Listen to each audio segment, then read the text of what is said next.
सखुबाई भगवान विट्ठल भगवान विष्णु की परम भक्त थी। महाराष्ट्र राज्य में हुए भगवान के प्रसिद्ध भक्तों में उनकी गिनती की जाती है। सखुबाई जितनी विनम्र और सुशील थी, उसके विपरीत उनके सास ससुर तथा पति उतने ही दुष्ट स्वभाव के थे। सखुबाई इन सब परिस्थितियों को भगवान की देन समझकर अपना कार्य करती रहती थी। सखुबाई का जन्म एक ब्राह्मण परिवार में महाराष्ट्र राज्य में हुआ था। इनकी माता पिता दोनों ही बहुत धार्मिक स्वभाव के थे और इन्हीं दोनों के गुण सखुबाई के अंदर थे। सखुबाई भगवान विट्ठल की अनन्य भगत थी। बचपन में ही भगवान प्रेम की पराकाष्ठा को इन्होंने प्राप्त कर लिया था। विवाह योग्य होने पर इनकी शादी एक ब्राह्मण परिवार में कर दी गई। महाराष्ट्र में कृष्णा नदी के तट पर करहाड़ नामक एक स्थान है। वहाँ एक ब्राह्मण परिवार था। इन्हीं के घर पे सखुबाई की शादी हुई। उसके घर में वह ब्राह्मण स्वयं, उसकी स्त्री और पुत्र तथा साध्वी पुत्र वधू, ये 4 प्राणी रहते थे। ब्राह्मण की पुत्र वधू सखुबाई थी। उन्होंने अपना सारा समय भगवान के नाम स्मरण, ध्यान, पूजा पाठ और भजन आदि में बिता दिया। सखुबाई की सास उन पर बहुत अत्याचार करती थी। वही इनके ससुर इनकी इज्जत करते थे और बहुत मानते थे।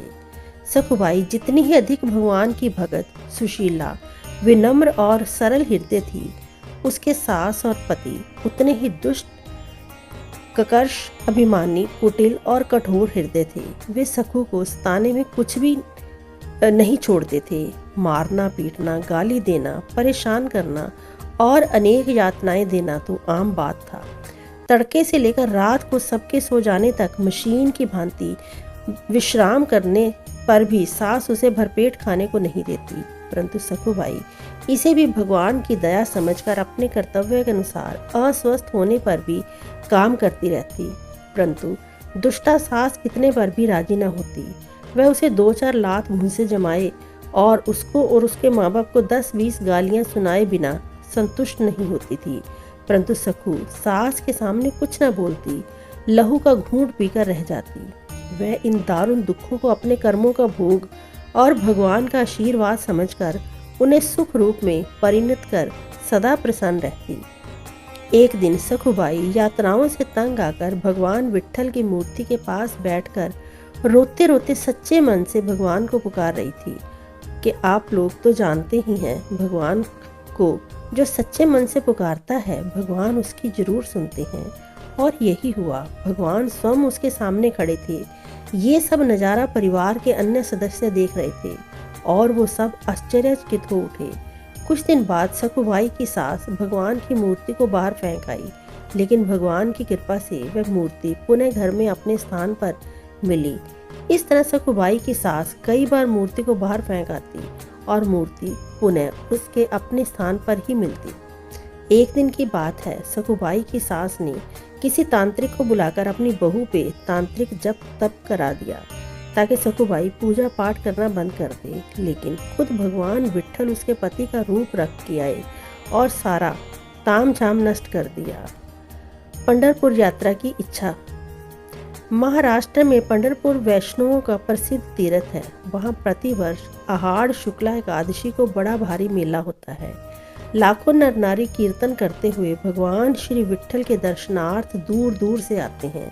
कुछ यात्री करहाड़ की तरफ से होकर पंढरपुर मेले में जा रहे थे। सखु इस समय कृष्णा नदी पर जल भरने गई थी। इन सबको जाते देख उसके मन में श्री पंढरीनाथ के दर्शन करने की प्रबल इच्छा हुई। उसने सोचा कि सास ससुर आदि से तो किसी तरह की आशा मिल नहीं सकती और पंढरपुर जाना निश्चित है, अतः क्यों न इसी मंडली के साथ चल पड़ूं। वह उनके साथ बोली। उसकी एक पड़ोसन ने ये सब समाचार उसकी दुष्टा सास को जा सुनाया। यह सुनते ही जहरीली नागिन की तरह फुफकार मारकर उठी और अपने लड़के को सिखा पढ़ाकर सखु को मारते पीटते घसीट लाने को भेजा। वह नदी तट पर पहुंचा और सखु को मार पीट कर घर ले आया। अब तीनों की मंत्रणा के अनुसार 2 सप्ताहों तक, जब तक कि पंढरपुर की यात्रा होती है, सखु को बांध कर रखने और कुछ भी खाने पीने को ना देने का निश्चय किया गया। उन्होंने सखु को रस्सी से इतने जोर से खींचकर बांधा कि उसके सूखे शरीर में गड्ढे बढ़ गए। बंधन में पड़ी हुई सखू भगवान से कातर स्वर में प्रार्थना करने लगी, हे नाथ, मेरी यही इच्छा है कि यदि एक बार भी इन नेत्रों से आपके चरणों के दर्शन कर लेती तो सुखपूर्वक प्राण निकलते। मेरे तो जो कुछ है सो आप हैं और मैं भली बुरी जैसी भी हूँ आपकी ही हूँ। हे नाथ, क्या मेरी इतनी सी बात भी ना सुनोगे? दयामय, मैं चाहे कितनी ही धीमी क्यों ना हो, त्रिभुवन को भेद कर भगवान के करण छिद्रों में प्रवेश कर जाती है और उनके हृदय को उसी क्षण द्रवीभूत कर देती है। सखू की आर्द्र पुकार से वैकुंठनाथ का आसन हिल उठा। वे तुरंत एक सुंदर स्त्री का रूप धारण कर उसी क्षण सखू के पास जाकर बोले, बाई, मैं पंढरपुर जा रही हूँ, तू वहाँ नहीं चलेगी? सखू ने कहा, बाई, मैं जाना तो चाहती हूँ पर यहाँ बंध रही हूँ। मुझ पापिन के भाग्य में पंढरपुर की यात्रा कहाँ है? ये सुनकर उस स्त्री वेशधारी भगवान ने कहा, पाई, मैं तेरी सदा सहचरी हूँ, तू उदास मत हो। ये कहकर भगवान ने तुरंत उसके बंधन खोल दिए और उसे पंढरपुर पहुंचा दिया। आज सखू का केवल यही बंधन नहीं खुला, उसके सारे बंधन सदा के लिए खुल गए। वह मुक्त हो गई। सखू का वेश धारण किए नाथ बंधे हैं। सखू के सास ससुर आदि आते हैं और बुला भला कहकर चले जाते हैं और भगवान भी सुशीला वधू की तरह सब कुछ सह रहे हैं। इस प्रकार बंधे हुए पूरे 15 दिन हो गए। सास ससुर का दिल तो इतने पर भी नहीं पसीजा, पर सखू के पति के मन में ये विचार आया कि पूरा एक पक्ष बिना कुछ खाए पिए बीत गया है, कहीं ये मर गई तो हमारी बड़ी फजीहत होगी। अतः वह पश्चाताप करता हुआ सखू वेशधारी भगवान के पास पहुंचा और सारे बंधन काट कर क्षमा प्रार्थना करके बड़े प्रेम से स्नान भोजन आदि करने के लिए कहने लगा। भगवान भी ठीक पतिव्रत पत्नी की भांति सिर नीचा किए खड़े रहे। वह सखू के आने के पहले ही अंतर ध्यान होने में उसकी विपत्ति की आशंका से सखू के लौट आने तक वही ठहरे रहे। उन्होंने स्नान करके रसोई बनाई और स्वयं अपने हाथ से तीनों को भोजन कराया। आज के भोजन में कुछ विलक्षण स्वाद था। भगवान ने अपने सुंदर व्यवहार और सेवा से सबको अपने अनुकूल बना लिया। सखूबाई की सास और पति अब अच्छे हो गए। भगवान की कृपा से उनकी मति ठीक हो गई।